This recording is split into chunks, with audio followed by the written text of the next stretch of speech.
Good morning everyone, কেমন আছো তোমরা সবাই? আশা করছি তোমরা ভালো আছো, সুস্থ আছো। আমিও ভালো আছি। আজকে একটু মন খারাপ লাগছে, কারণ আজকে হচ্ছে জামাই ষষ্ঠী। তো সব রাস্তা দিয়ে দেখছি সব মেয়ে জামাই, কারোর হাতে আম, কারোর হাতে লিচু, কেউ আম লিচু কাঁঠাল নিয়ে যাচ্ছে। সব দেখি রেডি হয়ে সেজে গুজে বাইকে করে যাচ্ছে। এখান থেকে জানলা দিয়ে দেখছি বাবার ঘরে। একটু মন খারাপ লাগছে, এই বছর আর আমরা যেতে পারলাম না, কারণ বাবার এই অবস্থা। হ্যাঁ, বাবার অবস্থা মাঝখানে একটু ভালো হয়ে গেছিলো, কিন্তু না কিছুদিন ধরে আবার বাবার হেলথ কন্ডিশন একটু বিগড়ে গেছে। তো বাবা সব বাইকে করে নিয়ে যাচ্ছে। সব কেউ নতুন বউ আছে, কেউ হয়তো পুরনো, কারোর বেবি হয়ে গেছে, তাদেরকে নিয়ে একসাথে যাচ্ছে। আলাদাই জিনিসটা দেখতে লাগছে। যাই হোক, তোমার যেটা বলছিলাম, বাবার হেলথ কন্ডিশন খারাপ হয়ে গেছিলো কয়েকদিন আগে। তো বাবাকে এখন নিবুলাইজার দেওয়া হচ্ছে। অ্যাকচুয়ালি বাবার ব্রিদিং প্রবলেম হচ্ছিল, তার উপরে বাবার রাইস টিউব তো খুলিয়ে দিয়ে মুখে খাওয়াচ্ছিলাম। কদিন ধরে আমি ভিডিও আর করিনি, না মন মেজাজ কিছুই ভালো নেই। তো কি বলবো, ব্রিদিং প্রবলেম হচ্ছিলো। ব্রিদিং প্রবলেমটা এতটাই হয়েছে মানে হার্ট অ্যাটাকের পর্যায়ে পড়ে চলে গেছিলো। আমাদের যে জেনারেল ডক্টর আছে, সে দেখে বলছে যে ওনার যে অক্সিজেন লেভেলটা পুরো 40-এ নেমে গেছিলো। তো তার ফলে না ওনার শ্বাসকষ্ট ছিল। অ্যাকচুয়ালি ওনাকে আধা শোয়া আধা বসিয়ে খাওয়ানো হচ্ছিল। তো কিছুটা খাওয়ার, যেহেতু ওনার মাথায় ক্লডিং আছে, কিছুটা খাওয়ার স্টমাকে যাচ্ছে, কিছুটা খাওয়ার গলায় হোল্ড করিয়ে রাখছে বলে শ্বাসনালীতে চলে গেছে, গিয়ে বুকের এই পোর্শনটা পুরো মানে ডাক্তারের ভাষায় যেটা বলছে ভেতরে পুরো কাদা কাদা হয়ে গেছে।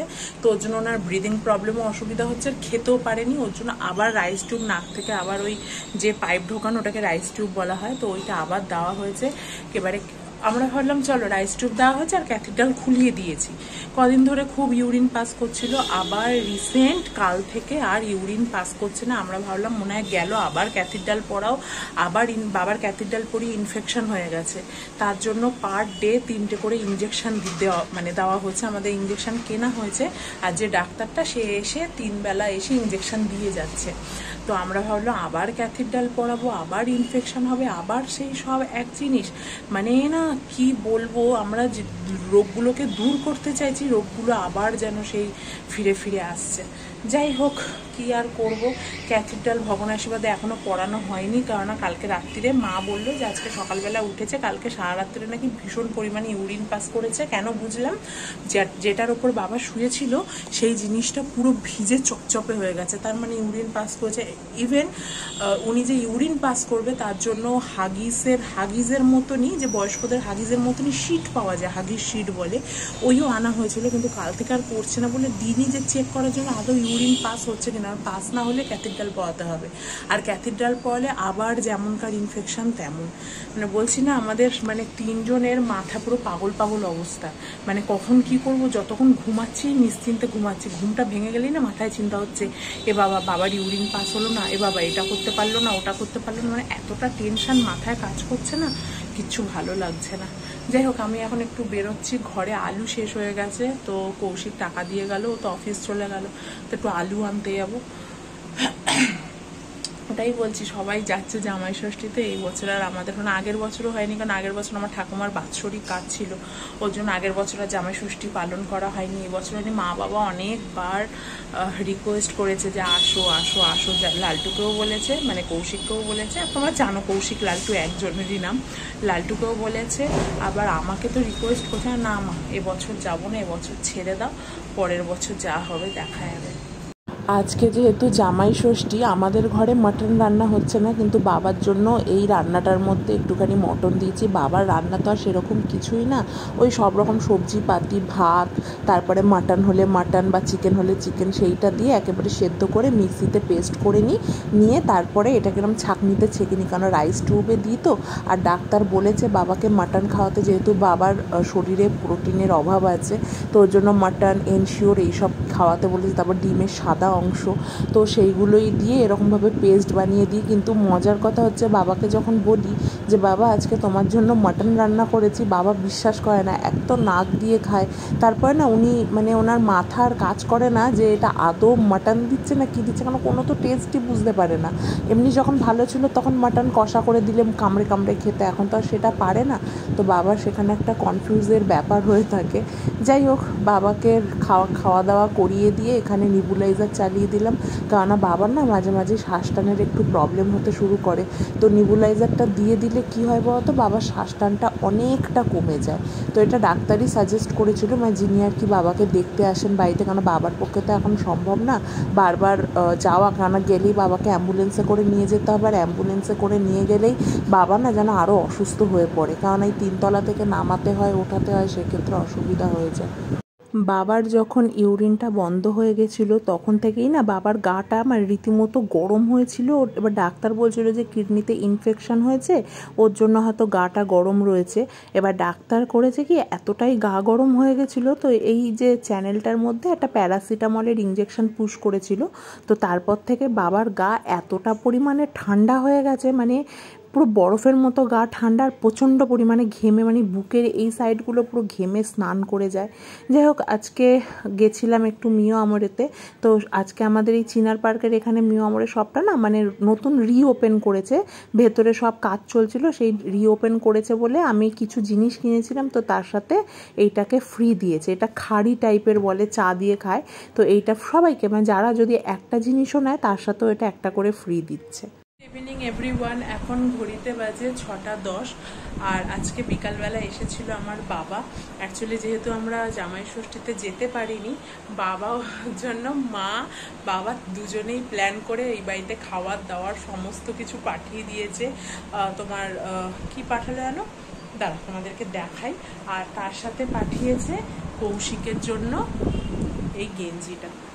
আমি ভালো করে ভাঁজ করতে পারিনি, কারণ খুলে দেখছিলাম, বাবা বলছিল দেখ। আর আমার জন্য পাঠিয়েছে এই নাইটিটা, এটা উল্টো করা রয়েছে, সোজা দিকটা দেখাচ্ছি দাদা, এই যে এরকম প্রিন্ট করা, পুরোটা এরকম প্রিন্ট।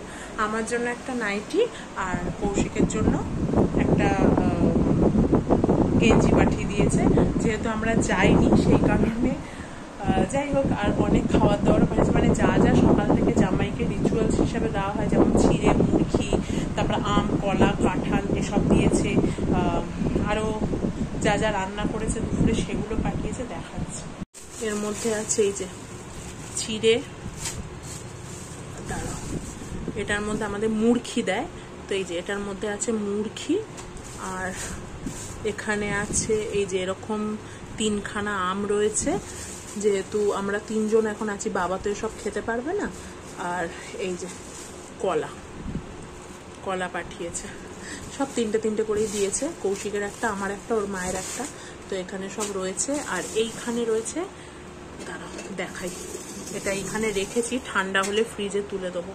মাটন পাঠিয়েছে, যেহেতু ওরাও খাচ্ছে ওর জন্য আমাদেরকেও পাঠিয়েছে। মা তো খায় না, বাবাও খেতে পারবে না, ওর জন্য আমার আর কৌশিকের জন্য পাঠিয়েছে। এটা আরও পাঠিয়েছে, দেখাচ্ছে, যা এটা একটু খুলে রেখেছি, গরম তো, ঠান্ডা হলে ফ্রিজে চালান করে দেবো। আরও তার সাথে এখানে দিয়েছে এরকম 1 বাটি কাঁঠাল। অ্যাকচুয়ালি কাঁঠাল বাবা একটাই এনেছিল বড় দেখে, তো ওরাও খেয়েছে, জামাইবুকেও দিয়েছে। এগুলো না সকালবেলা চিড়ে দই আর আম কলা যে দেয়, তার সাথে কাঁঠালটা এরকম মা খেতে দেয় আর কি জামাইদেরকে, তো সেটাই বাটি করে পাঠিয়ে দিচ্ছে। তাছাড়া মিষ্টি দই, তারপরে এখানে রয়েছে কাতলা মাছের কালিয়া, এইসব পাঠিয়েছে। তাই একটা কথা বলি, মা বাবাই হয়। যেহেতু আমি যেতে পারিনি সকালে, কারণটা বললাম যে শ্বশুরমশাইয়ের শরীর ভালো না, তো কষ্ট করে বাবা সাইকেল চালিয়ে ওইখান থেকে এখানে এসে দিয়ে গেছে। যে এসে একটা কথাই বললো যে আমার মেয়ে জামাই যেতে পারিনি, আমার দিদি জামাইবু 2টো বাচ্চা এসছে, বলছে ওরাও তো এসে খাওয়া দাওয়া করছে, ওদেরও তো সব নিয়ম রীতি, তারপর যা জামা কাপড় দেওয়া সব দিচ্ছি, তা তোরা কেন বাদ যাবে। আমার দিদিকেও একটা নাইটি দিয়েছে, আর জামাইবুকে মনে একটা জামা দিয়েছে। তো যাই হোক, তো সেটাই বলছি, যাই দিয়েছে দেওয়াটা বড় কথা না, কিন্তু এত দূর থেকে দিদিরা গেছে, জামাই ষষ্ঠী পালন হয়েছে আলাদা কথা, কিন্তু এতটা দূর থেকে এসে যে দিয়ে গেছে, মানে সত্যি কিছু বলার নেই। অনেকে বলবে এতটা দূর, যাই হোক, আরে আসতে তো 8 ঘন্টা 45 মিনিট লাগে, তো অত দূর থেকে এসে দিয়ে গেছে, এটাই অনেক। তো সেটাই বাবাকেও বললাম, মাকেও ফোন করে বললাম যে তোমরা এরকম করলে কেন, এই বছরটা বাদ ছিল, আসার কোনো দরকার ছিল না।